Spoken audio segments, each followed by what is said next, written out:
budget. You're on the verge of running out of money for the fiscal year. You are illegally refusing to spend funds that have been authorized by this Congress and appropriated by this committee. You are ignoring the immigration laws of this nation, implementing a brand new immigration system that you have invented that has little relation to the statutes that you are required, that you are commanded to follow, as spelled out in your oath of office. You are routinely violating the rights of immigrants who may not be citizens, but whether you like it or not, they have constitutional and statutory rights when they reside in the United States. Your agency acts as if laws don't matter, as if the election gave you some mandate to violate the Constitution and the laws passed by this Congress. It did not give you that mandate. You act as if your disagreement with the law, or even the public's disagreement with the law, is relevant and gives you the ability to create your own law. It does not give you that ability. Let's start with your spending. You are on track to trigger the Anti-Deficiency Act. That means you are going to spend more money than you have been allocated by Congress. This is a rare occurrence, and it is wildly illegal. Your agency will be broke by July, over 2 months before the end of the fiscal year. You may not think that Congress has provided enough money to ICE, but the Constitution and the federal law does not allow you to spend more money than you have been given or to invent money. And this obsession with spending at the border, as the chairwoman mentioned, has left the country unprotected elsewhere. The security threats to the United States are higher, not lower, than when before Trump came to office. To fund the border, you have illegally gutted spending for cybersecurity. As we speak, Russian and Chinese hackers are having a field day attacking our nation. You've withdrawn funds for disaster prevention. Storms are going to kill more people in this country because of your illegal withholding of these funds. Your myopia about the border, fueled by President Trump's prejudice against people who speak a different language, has shattered many of this country's most important defenses. Now let's talk about the impoundments. When Congress appropriates funds for a specific purpose, the administration has no discretion as to whether to spend or not spend that money unless you go through a very specific process with this committee. Let me give you two of many instances of this illegal impoundment. The first is the Shelter and Services Program.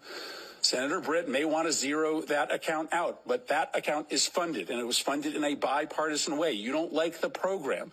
Your policy is to treat migrants badly. I think that's abhorrent, but it doesn't matter that you don't like the program. You cannot cancel spending in this program, and you cannot use the funds as you have to fund other things like ICE. You have also canceled citizenship and integration grants, which help lawful permanent residents become citizens, helping them take the citizenship test.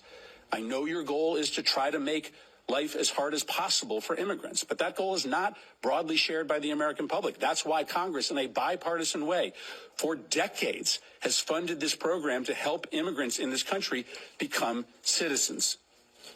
Now let's talk about why encounters at the southern border are down so much. This is clearly going to be your primary talking point today. You will tell us that it represents a success. But the primary reason why encounters are down is because you are brazenly violating the law every hour of every day. You are refusing to allow people showing up at the southern border to apply for asylum.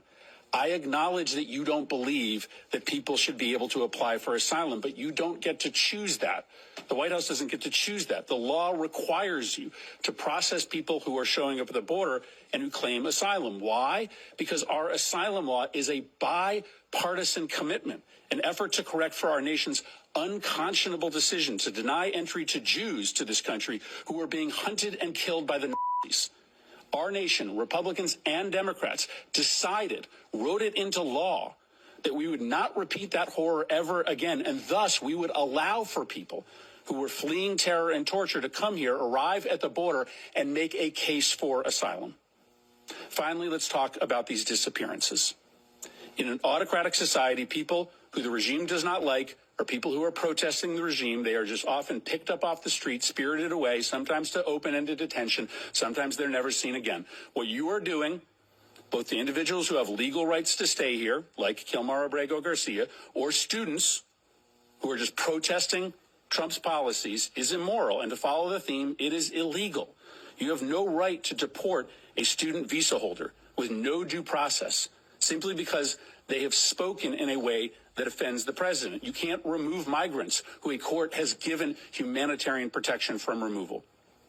Now, reports suggest that you are planning to remove immigrants with no due process and send them to prisons in Libya. Libya is in the middle of a civil war.